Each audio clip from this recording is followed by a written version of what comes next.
Hey, good morning class. Subject natin ngayon ay episodes of John. At talakayin ko muna sandali yung course objectives natin sa subject na ito para malinaw sa bawat isa kung saan tayo dadalhin ng mga pag-aaralan natin. Nang sa ganun ay hindi tayo papunta sa maraming direction. So, ang pinakauna na objective ng subject na ito is to become familiar with the first, second, and third John. So, if-familiarize natin ang ating mga sarili patungkol sa tatlong episodes na ito na sinulat ni John. Pangalawa, to become knowledgeable about the basic facts concerning the life of the Apostle John. So, importante rin yan dahil pagka nakilala natin si Apostle John ay ako naniniwala malaki ang magiging impact nito sa buhay ng bawat isa sa inyo dahil sa akin din mismo ay napakalaki ng positive effect nito sa aking buhay. May mga major aspect of my life na nagkaroon ng positive changes dahil sa pagkakakilala ko kay Apostle John nung ito ay nakita ko through the Bible and through other books and Christian movies about Apostle John. At napakaganda ng mga pagbabagong nangyari sa aking buhay na masasabi kong ang mga bagay na ito ay nakatulong kung bakit ako ay nagiging effective sa ministry at nagiging progressive yung naging bunga nito sa aking buhay. May iti-trace back ko ito sa aking knowledge about the life of Apostle John. Kaya ni-expect ko yung same result sa inyo kapag natapos natin yung subject na ito ay yung mga areas na ito sa inyong buhay ay magkaroon din ng positive changes. So yun ang pangalawa na objective ng ating subject na pag-aaralan. Pangatlo is to understand the importance of their content and their relevance to our day and age. Yung content ng first, second, and third episodes, marirealize natin gaano ito kaimportante sa panahon nila noon at sa kasalukuyang panahon natin ngayon. Makikita natin na ito ay relevant pa rin. So, kailangan natin makita yon yung relevance ng Word of God sa ating kapanahonan. Kasi pag hindi natin nakikita yung relevance ng Word of God, itong dahilan kung bakit iniiwasan nating basahin at minsan hindi open yung ating heart and mind na maka-cultivate or makahanap ng importanteng kaalaman sa mga sulat na ito kasi hindi natin nakikita yung relevance nito sa ating kasalukuyang buhay. So, matatanggal yon na attitude. Kasi pag natapos natin na pag-aralan ito, ay maunawaan ninyo yung kahalagahan ng nilalaman nito sa buhay nila noon at sa buhay natin ngayon. And then number 4, parang sinamarize lang niya, by the end of this course, this subject, the student should have, kinakailangan, you should have a good understanding and knowledge of these basic objectives. This is yung 1 to 3. So, ulitin ko para ma-check yung notes ninyo. The objectives of this study. Number 1 is to become familiar with the first, second, and third epistles of John. Number 2 is to become knowledgeable about the basic facts concerning the life of the Apostle John. Number 3, to understand the importance of their content and their relevance to our day. So yan ang ating pagtutuunan ng pansin sa tuwing klase natin dito sa subject na epistles of John. 1 John, 2 John, and 3 John. And then, gagawin natin lahat ng makakain natin na mananatili tayo sa course na yan, sa path na yan. At maybe sometimes mapupunta tayo sa ibang direction pero babalik tayo sa main highway lagi, sa objective na yan ng aralin na ito. So, ang mga requirements natin dito, requirements para sa estudyante, para sa inyo, ay number 1 is you should attend all classes and take notes. Siyempre, nakasanayan na natin gawin yan. Kailangan ninyong mag-attend, pumasok sa bawat class hour natin. And hindi nang basta attend, kundi magsusulat. Dahil based on the Bible, based on psychological studies, ay mas marami talagang naiiwan or maiiwan sa isip, sa puso ng isang tao kapag naisusulat niya yung mga napapakinggan niya. Pag hindi nyo naisulat yung mga posibleng sasabihin sa inyo ng Panginoon habang kayo nakikinig ng pagtuturo, yung mga specific information na ito na maaring ihayag sa inyo ng Panginoon habang ikaw ay nakikinig ng pagtuturo. Kapag hindi mo isinulat yan, makakalimutan mo yan. At darating ang time na kakailanganin mo yon, mamumroblema ka kapag hindi mo na maalala. So, hindi lang yung mga ipapasulat ko ang inyong isusulat, kundi maging yung mga ihahayag sa inyo ng Espiritu ng Diyos habang kayo ay nakikinig. At kapag ginawa ninyo yon, once na babalikan ninyo yung mga isinulat ninyo, yung mararanasan nyo nung ito ay inihayag ng Panginoon sa inyo, muli ninyong mararanasan. Kasi every time na mayroong revelation knowledge ang Lord sa atin, magiging full of joy tayo, and then magkakaroon ng liwanag yung ating hahakbangan. Makikita natin ang daan at kaya ang saya-saya natin. At magkakaroon tayo ng kapayapaan kasi alam natin kung saan tayo lalakad.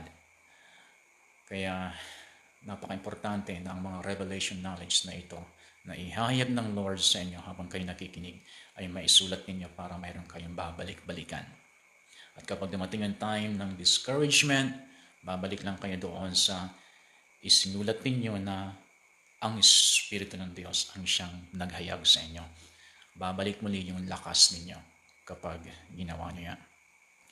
And then pangalawa na requirement, you need to read these 3 epistles by the end of the course.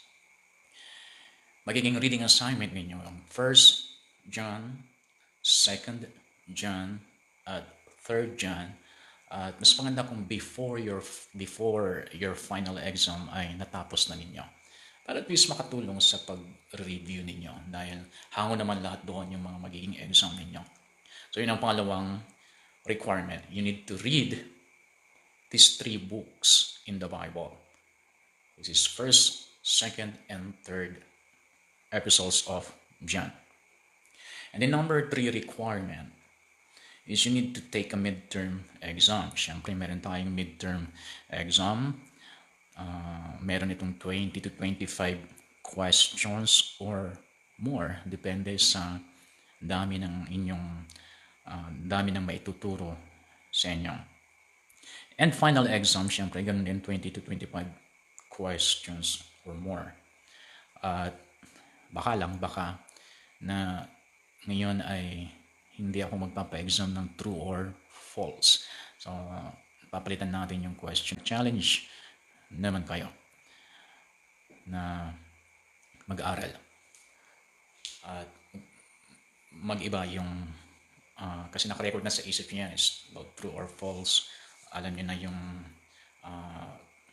yung style ng mga paggawa ng aming mga questions, although minsan may mga tricky, pero alam niyo na, hindi na kayo basta-basta nalilinlang sa mga ganoon. Kaya babaguhin natin yung mga questions. Kaya kailangan ninyong mag-aral mabuti.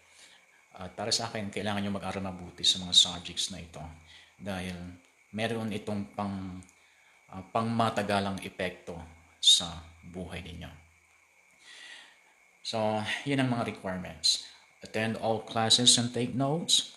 Read these 3 episodes by the end of the course. And then, take a midterm exam and final exam. Okay, ngayon punta tayo sa introduction ng aralin na ito. These episodes were very important in their day. Napaka-importante yung mga sulat nito ni Apostle John sa kanilang kapanahunan. At sabi dito, and continue to show their importance and relevance in our day. So, ibig sabihin, sa time na ito na sinulat ni Apostle John, napaka-importante sa kanilang kasalukuyang panahon, hanggang sa bawat generation, nagpapatuloy pa rin ang pagiging relevant nito sa bawat henerasyon, sa bawat grupo ng tao, sa bawat taon, hindi nagbabago yung pagiging relevant ng epistles na ito. Kaya ganun siya ka-importante. Ngayon, bakit kaya? Bakit kaya importante ito sa kanilang kapanahunan at nagpatuloy ang pagiging importante nito hanggang sa ating kapanahunan ngayon? Alam mo bakit? Dahil sa ang pinaka-sentro ng isa sa mga sentro ng usapin pagdating sa sinulat ni Apostle John ay ang pag-encourage sa mga believers na manatili sa tamang doktrina, manatili sa tamang katuruan. Kasi sa akin, since 17 years old ako ay nakita ko na kung paano maligaw ang church, maging ang mga ministers. Naobserbahan ko sa mga tinitingala ko mga ministers noon, unti-unti silang nalihis ng landas. At ang iba sa kanila, hindi nila na-recognize na ang Satanas na pala ang siyang naglilihis sa kanila sa ibang landas. At ang mga iba sa kanila, nakita ko na mayroon pa rin silang pride at napaka-proud nila na yun ang landas na kanilang tinatahak. Subalit, kung susukatin natin sa Biblia, hindi mahirap sabihin na sila ay nalihis na sa landas. Simula 17 years old ako to the present, 45 years old na ako ngayon, nakikita ko pa rin ang daming nalilinlang. Hanggang ngayon, sa Facebook, sa Twitter, sa Instagram, makikita mo na ang daming sasawsaw ng mga believers sa mga false ideas, false thoughts, and false teachings na pinupost. Kasi ang dami. At sana tayo ng mga believers ay alerto tayo kung yung ating binabasa ay tunay na spiritual food na may lason. Kailangan ma-recognize natin yung lason.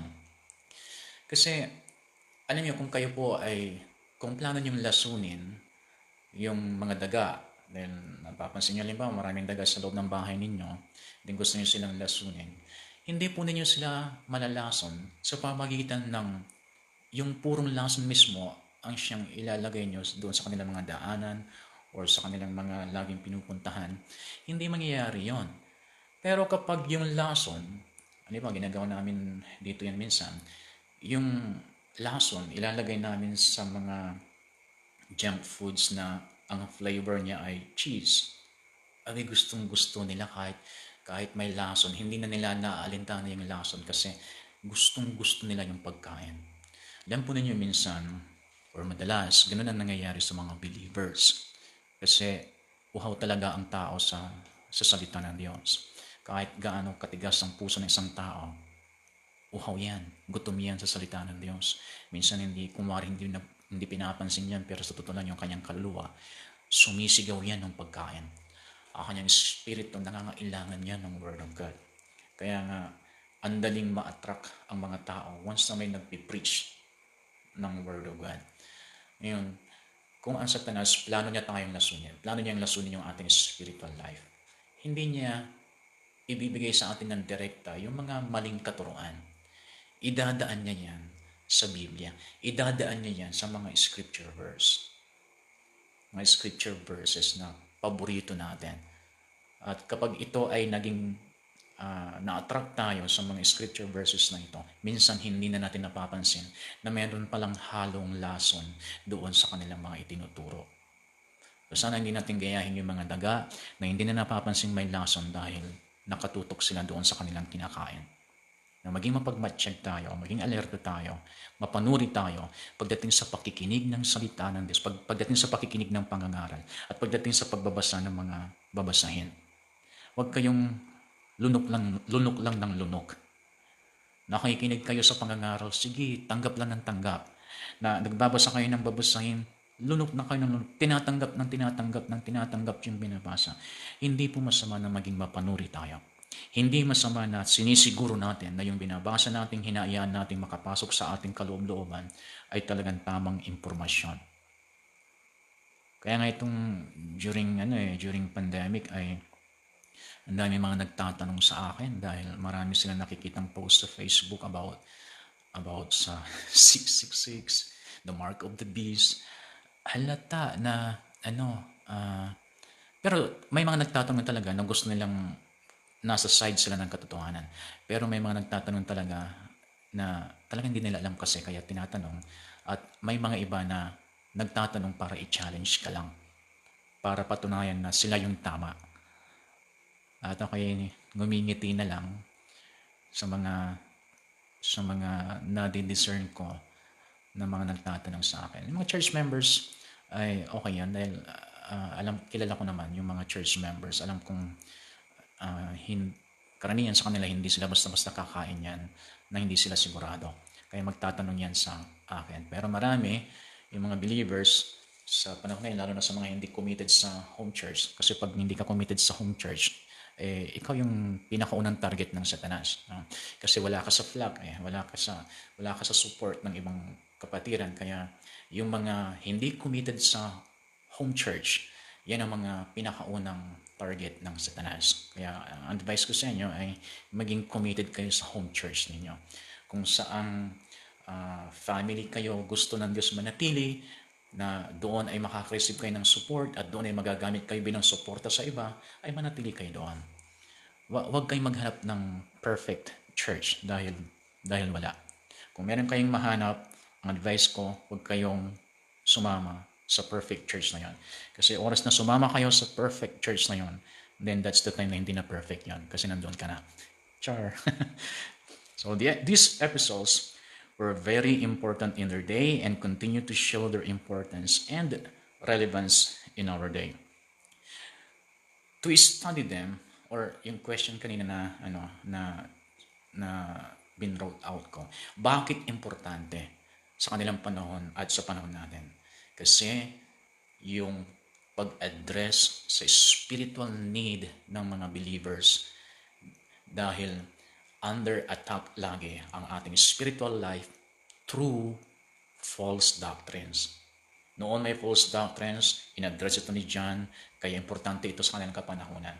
Ngayon may mga false doctrines, kaya relevant pa rin ito sa ating panahon ngayon. Kasi kailangan natin para makaiwas tayo sa pain ng Satanas. Dahil once na tayo ay kumagat sa pain ni Satanas, ay baka huli na para magsisi. Baka huli na para mag-change ng decision. Kasi alam niyo ang isda, may mga isda na nabibingwit dahil lang sa paglalaro. Hindi lahat ng nabibingwit na isda ay gutom. May mga nakikipaglaro sa pain. At hindi niya namalayan, nakain na niya pala yung pain. At doon sa pain, nandun yung taga. Minsan ganun nangyayari sa mga ibang Kristiyano. So para makaiwas tayo doon, yun ang dahilan kung bakit pag-aaralan natin ang episodes of John. Kaya importante ito because of false doctrines na hanggang ngayon ay talamak pa rin kahit saang lugar.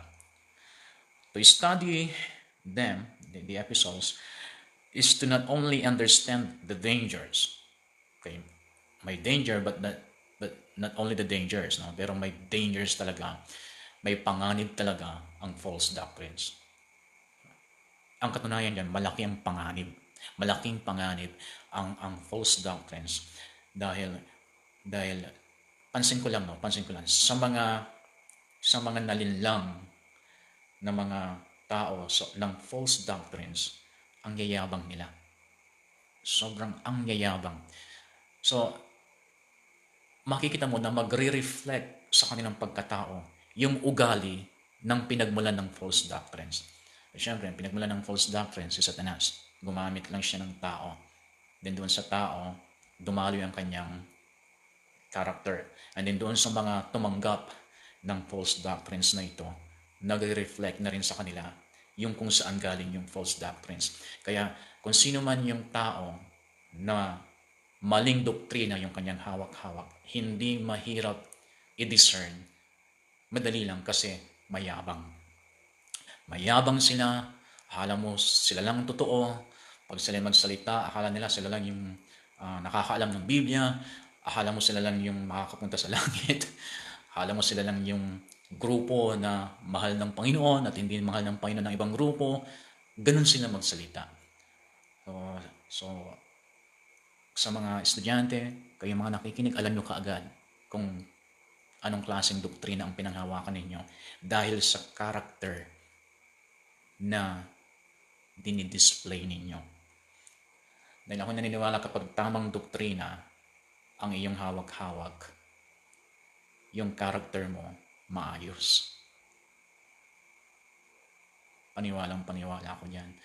Magda-doubt ako na tama ang katuroan na pinaniniwalaan mo at pinanghawakan kung ang ugali mo pangit. Mayroon kang iba na pinanghawakan. Kahit sabihin mong totoo yung doktrina mo, pero pangit ng ugali mo. Meron kang ibang pinanghawakan na hindi mo lang ipinapakita. Pinapakita mo sa iba na tamang doktrina mo, pero meron kang ibang pinanghawakan. Kasi yung pinanghawakan ng isang tao, yung belief and conviction ng isang tao, makikita yan sa kanyang lifestyle. Makikita yan sa kanyang ugali. Kaya yung mga nagsasabi na naniniwala sila sa tamang doktrina and yet yung lifestyle nila ay magkaiba, hindi niya talaga pinaniniwalaan yung sinasabi niyang tamang doktrina. Meron siyang ibang pinaniniwalaan. At alam na natin kung ano yung kanyang pinaniniwalaan. Basta't ang pinaniniwalaan ng isang tao, kung yan ay tama, magkakaroon ng pagbabago ang kanyang pag-uugali. 100% yan. Sa mga iba, mabilis ang pagbabago. Sa mga iba, it takes time. Pero halata yan. Makikita mo sa kanya kung talagang nandoon yung desire niya to be changed by his belief. To be changed by the teachings na pinaniniwalaan niya. Alam mo naman halata at maamoy mo, masisense mo na talagang gusto niyang makita sa kanyang buhay yung kanyang pinaniniwalaan. kumpara doon sa mga maling doktrina na talagang ang yayabang, akala mo sila lang yung banal, pero makita mo yan mamaya nagtatago, naninigarilyo, umiinom, at kung ano naman pinagkagagawa sa buhay. Yeah, so, to study them is not only understand the dangers and threats, mayroong threat sa church, yung false doctrines. Facing Christian doctrine of Gents Day, but also to look through the glasses of timeless, divinely inspired scripture and see these same dangers still presenting themselves as enemies of the Church of Jesus Christ.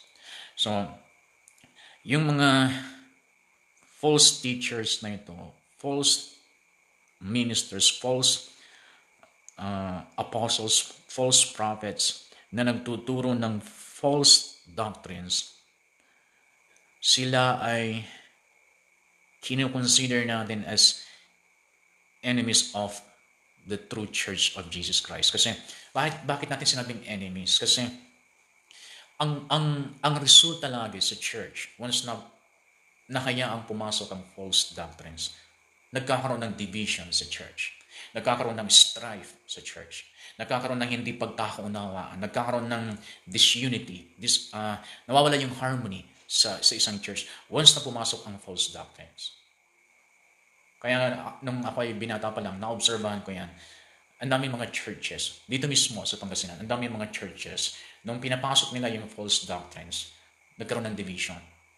Kaya sa isang zone ng barangay, yung dating isang church, from that one church, nagkaroon pa ng 2, 3, 4 na churches sa iisang zone. Because of the false doctrines na pinapasok nila. Nag-aaway-aaway sila hanggang sa nagkanya-kanya sila. So, enemy of the church, ang false doctrines. Kaya si Apostle John ay ginamit ng banal na Espiritu para ma-maintain yung unity, harmony, and love sa church sa time na yan. At malaking responsibility yan sa atin to be used by the Holy Spirit para ma-maintain yung harmony and unity sa church. So, kapag ang isang katuruan ay i-divide niya ang church in a negative way, kasi may mga nadi-divide naman ng church na hindi natin pa rin sabihin division, kundi nagkaroon lang talaga ng multiplication. Halimbawa may isang church leader, tapos dumating ang time na gagamitin ng Lord ito na mag-start ng another church sa ibang lugar, then hindi natin pwedeng pigilan yon. Dahil kung talagang tinawag siya ng Lord to start a new church, tapos pipigilan natin, tayo ang pumipigil sa kalooban ng Panginoon pag gano'n ang sitwasyon. Pero meron naman talagang gano'n na ililid sila ng Lord to start another church. Pero halata kung sila ay led by the Holy Spirit or led by their own pride. Halata yon. Pero kung na-divide ang church dahil sa hindi nagkaunawaan sa isang katuruan, then yun ay false doctrine. Okay, so kailangan tayong mag-ingat sa kung anong klaseng katuruan yung hakayaan nating makapasok. Hindi lahat ng umahawak ng Biblia ay tama ang itinuturo. Kaya sa ating pag-aaral nito, may mga itinuro si Apostle John how to test the spirits para ma-discern natin kung yung inihahayag ng isang mangangaral ay hindi sumasalungat sa nilalaman ng Biblia. Kasi pwede mong hawakan ng Biblia at pwede mo itong gamitin panturo na ang itinuturo mo kontra sa nilalaman nito. Ang daming gumagawa ng ganon. Ginagamit lang ang Biblia kasi attractive na ang Biblia, madaling paniwalaan. So ginagamit ang Biblia para lamang ma-communicate nila yung nabuo sa kanilang sarili na paniniwala. Yan. So itinatago nila sa Biblia. Parang ito yung nagiging wrapper nila, pero ang laman, hindi tama. Ayan, so, kaya pag nag-browse kayo ng Facebook ninyo, hindi lahat ng nagtuturo doon ay pakikinggan ninyo. Okay? Magiging safe ang inyong faith and relationship with the Lord kung tatalima tayo sa bilin ng salita ng Diyos. Hindi lahat ng pinapakinggan ay tatanggapin. Gamitin ninyo ang inyong spiritual discernment and common sense. Dahil pagka hindi mo ma-discern spiritually, for some reason, then use your common sense. Paano naman yung sinasabi niya ay hindi naman talaga mahirap unawain? Paano naman yung sinasabi niya ay talagang nawawala lang sa kanyang isip or mali lang talaga yung kanyang logic sa isang bagay? So you need to maging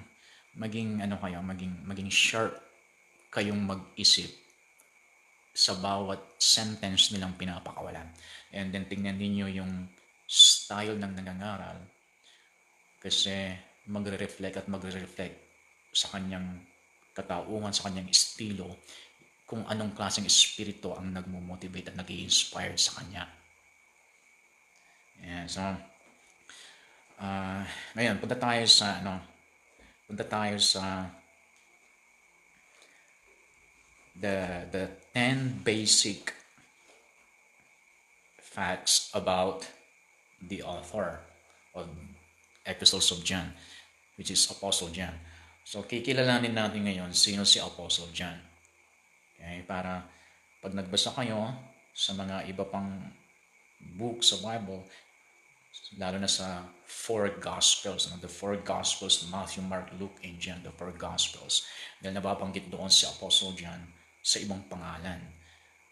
Okay, so para makilala natin si Apostle John, din kailangan natin yung 10 basic facts about Apostle John. Okay, so number one fact about Apostle John. John is responsible for the writing of 5 of the 27 New Testament books. Ulitin ko. John is responsible for writing or for the writing of 5 of the 27 New Testament books. Kasi ang Bible is Old and New, di ba? So, ang New Testament ay 27 books. Yan. So, ang Bible ay hindi iisang book. Bible ay collection of books. No? And 27 books, 27 collection of books sa New Testament, yung 5 dito ay isinulat ni Apostle John. Siya yung author ng 5 books sa New Testament. Ang una ay Gospel of John. Then, siya rin ang nagsulat ng pinaka-last book in the New Testament, the Book of Revelation.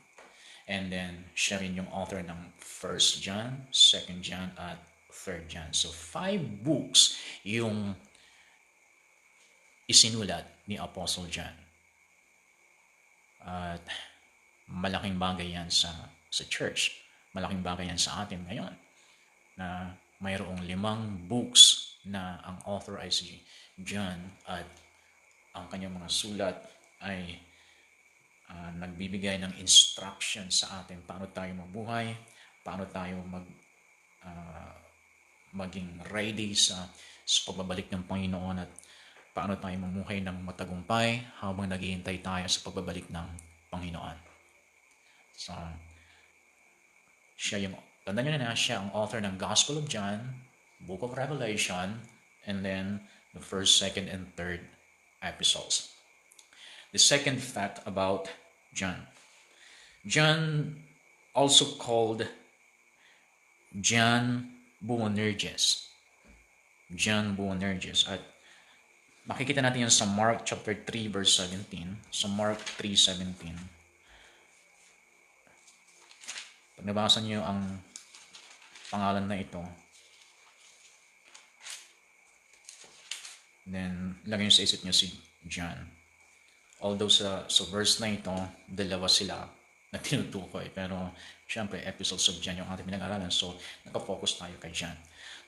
Mark chapter 3, verse 17. Sabi dito, and James, the son of Zebedee, and John, the brother of James, and he surnamed them Boanerges, which is the sons of thunder.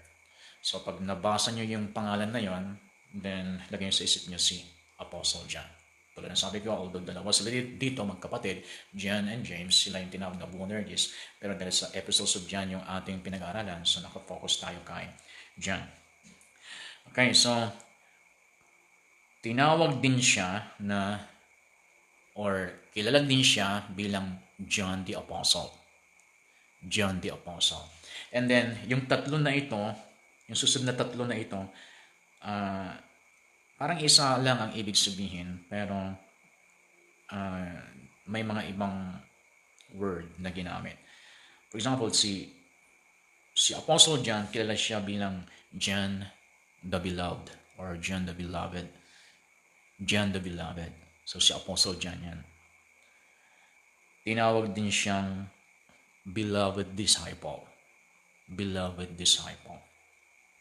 At kilala din siya sa Apostle of Love. Apostle of Love. So, ibibigay ko yung mga scripture verses na ito. Hindi na natin bubuksan para makatipid tayo ng oras. Pero dahil sa babasahin nyo naman, reading assignment nyo naman, ay bibigay ko na lang yung mga scripture verse para at least ma-highlight ninyo kapag ito ay napasadahan ninyo. John chapter 13 verse 23. John 13:23. John 19:26. Ito Gospel of John ito ha. Gospel of John 19:26. John 20 verse 2. 20 verse 2. 21 verse 7. John 21:7. And John 21 verse 20.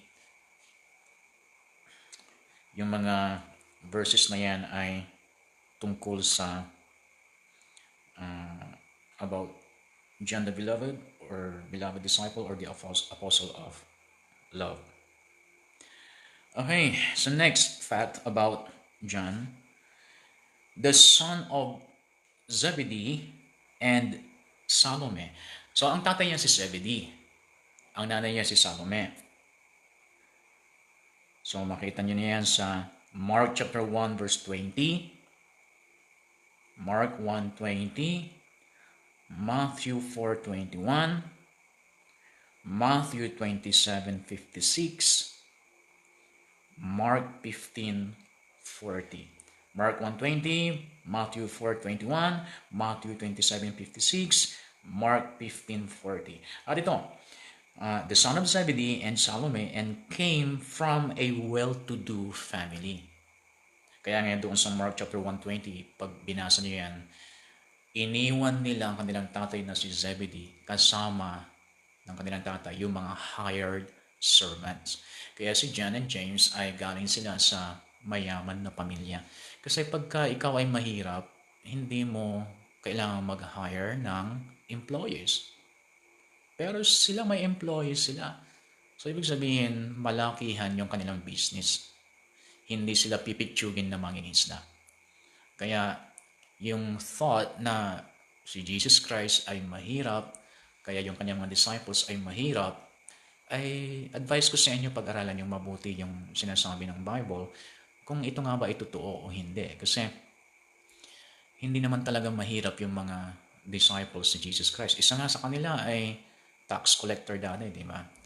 At ang mga tax collector ay katulad din ng mga corrupt officials sa ating kapanahunan. At kung nababalitaan ninyo ang nangyayari sa PhilHealth ngayon, na nailalantad na yung mga corrupt officials, ay hindi po sila mahirap. Mayaman sila. At isa pa, si Judas, treasurer ng ministry ni Jesus Christ. Siguro naman ay hindi nila kailangan ng treasurer kung wala namang perang kikwentahin at wala namang perang itatago. Sila ay regular na nagbibigay ng blessing sa mga mahihirap, ministry to the poor. Parang mahirap atang intindihin kapag ang mahirap nagmi-minister financially sa mga mahirap. Kailangan mo nang yumaman yung mahirap bago siya magkaroon ng ministry. Ha? Pag mahirap siya, pwede siya magbigay pa minsan-minsan. Pero pag sinabing ministry, talagang ginagawa mo ito talaga to bless them regularly. At kapag sinabi mong ministry, ay hindi na ito maliit ang gawain. Diba? Kung ikaw ay nagpa-feeding program lang, ay para sa akin ay nag-minister ka lang, but it's not yet a ministry. Parang, ibig sabihin, hindi pa siya talagang parang isang organization na nag-minister regularly. Pero si Jesus Christ and His disciples, yung ministry nila to the poor ay regular. Kaya nga minsan ay, nung si Mary ay binasag niya yung pabango, anong sabi ng mga disciples? Sayang, bibigay sa mahihirap na lang yan sana. Okay, so, si John and the other disciples ay hindi naman sila gaanong problema sa pera. At nung sila ay sumama na kay Jesus Christ, continuous yung provision ng Father God sa kanila. Kailangan nila ng pambayad ng tax, provision ng Lord. Sabi lang niya kay Peter, yung unang isda makukuha mo, buksan mo yung bibig, andun ng pera. Kailangan ng pagkain, libu-libong tao. Try niya na magpakain ng libong tao. Ngayon, hindi mo problema ngayon kasi kahit imbitahan mo sila, ay alanganin pumunta yan. Pero nung wala pang pandemic, doon sa mga invitation mismo, nandoon na ikaw lang ang pupunta. At kung meron mang, dalawa lang yung nakareserve na upuan. Kasi alam nila, dadagsa yung tao, kukulangan yung pagkain. Pero sa panahon ni Jesus Christ, yung provision, financially, materially, grabe yung flow sa kanilang ministry. Ngayon, sabihin niyo, talaga nga mahirap sila? Mahirap sila kasi ipinanganak siya sa sabsaban. Bakit siya ipinanganak sa sabsaban? Kasi occupied na yung mga hotel, wala silang mapuntahan. Dahil sabay-sabay nga ang pagpunta ng tao doon, dahil kailangan nilang magpa-register. Naabutan si Mary. Kumakatok sila sa mga ibang paupahan. Wala na. So no choice. Ipinanganak siya sa sabsaban hindi dahil sa mahirap. Ipinanganak siya sa sabsaban dahil no choice. Anong mga regalo na natanggap ni Jesus Christ? Gold. Alam niyo ba kung ano ang halaga ng gold na yon, diba? So, anyway, balik tayo sa lesson natin. Nasabi ko lang yun kasi si John, galing siya sa well-to-do family. So, number 4, Jesus nicknamed John and his older brother James sons of thunder. Ito na yung ibig sabihin ng Boanerges. Sons of thunder. Mark 3:17 yan. So, hindi na natin tatalakayin. Number 5. John was first a disciple of John the Baptist before siya naging disciple ni Jesus Christ. Bago siya naging follower ni Jesus Christ, ay disciple muna siya ni John the Baptist. So, isulat nyo na lang yung mga verse na ito. John 1:35-37. John 1:35-37. Matthew 4:21. Matthew 4:21. Luke chapter 5 verse 10-11. Luke 5:10-11. So number 6 fact about Apostle John. John was part of Jesus' inner circle of 3. The inner circle of 3. And was probably closer to the heart of the Lord Jesus than anyone else on earth, being described repeatedly as the disciple whom Jesus loved. So, merong inner circle si Jesus Christ, the inner circle of 3, which is the perfect pattern of how we should make disciples in our day. Na kailangan meron tayong inner circle. Okay? And then yung inner circle natin, we will motivate them and train them how to form their own inner circle. Kapag nangyari yan sa church, then hindi tayo problema kung paano magpapatuloy yung church. Problema ang church na magpatuloy kapag ang isang member nag-stop siya to form his own inner circle. So ito ang aking challenge sa inyo ngayon. Mayroon na ba kayong inner circle? Kung wala pa, you need to start your own inner circle tulad ng ginawa ni Jesus Christ sa kanyang mga disciples at sa kanyang inner circle of 3 kasama doon si John. So isulatin na lang ito, Mark 5:37. Mark 5:37. Matthew 17:1. Matthew 17:1. Matthew 26 verse 37. Matthew 26 verse 37. Then Mark chapter 13 verse 3. Mark 13 verse 3. So number 7 fact about Apostle John. John stood at the foot of the cross as Jesus died and was made responsible by the Lord to look after Mary. And there is no evidence that any other disciple came close to the cross during the crucifixion of Jesus. Only John.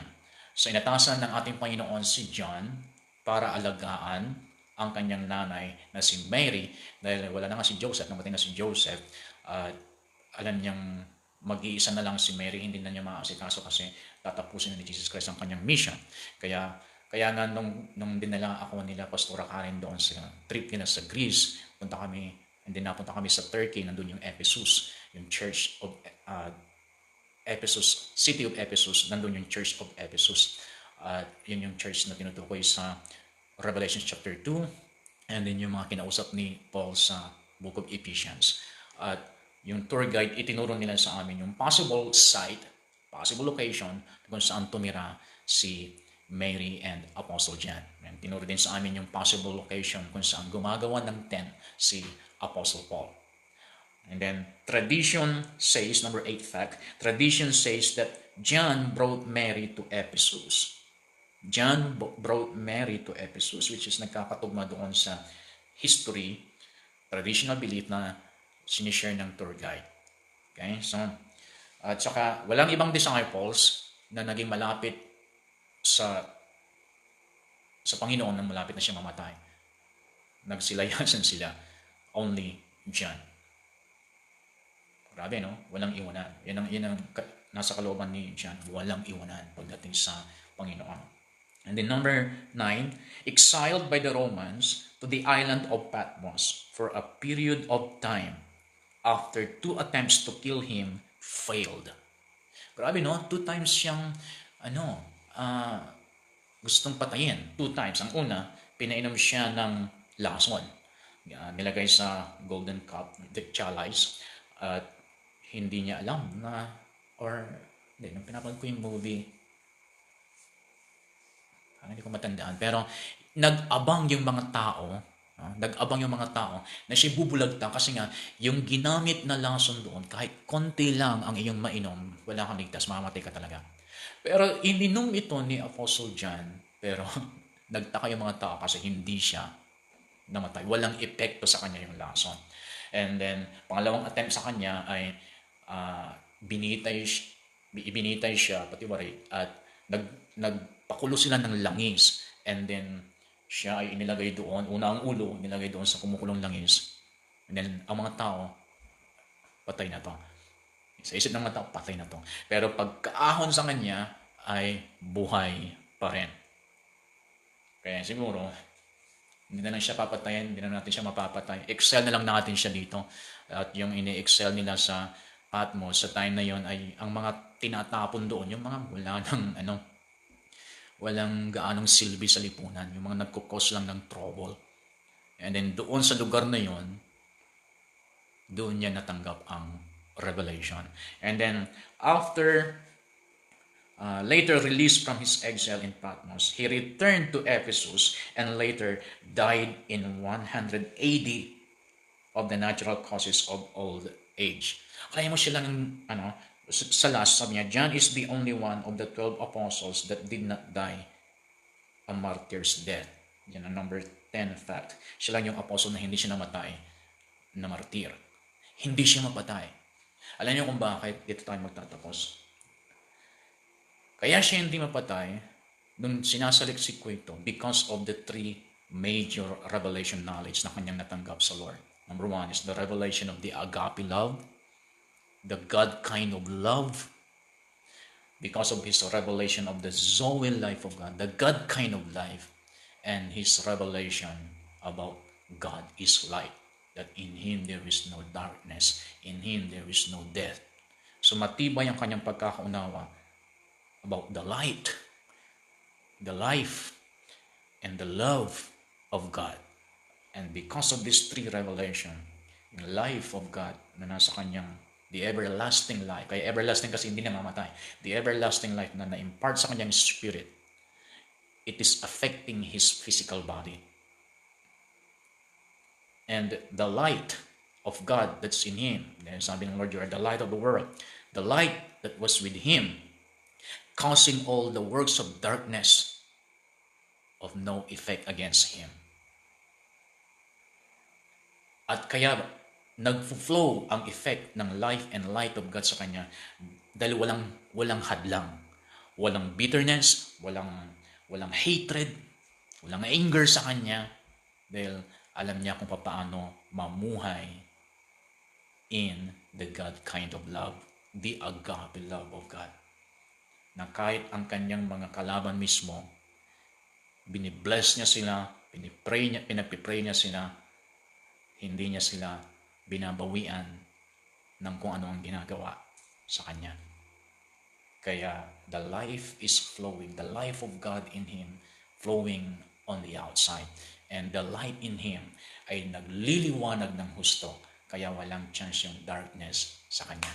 So, ito ang ating lesson 1 sa episodes of John. Abangan nyo ulit yung ating lesson 2. You're blessed.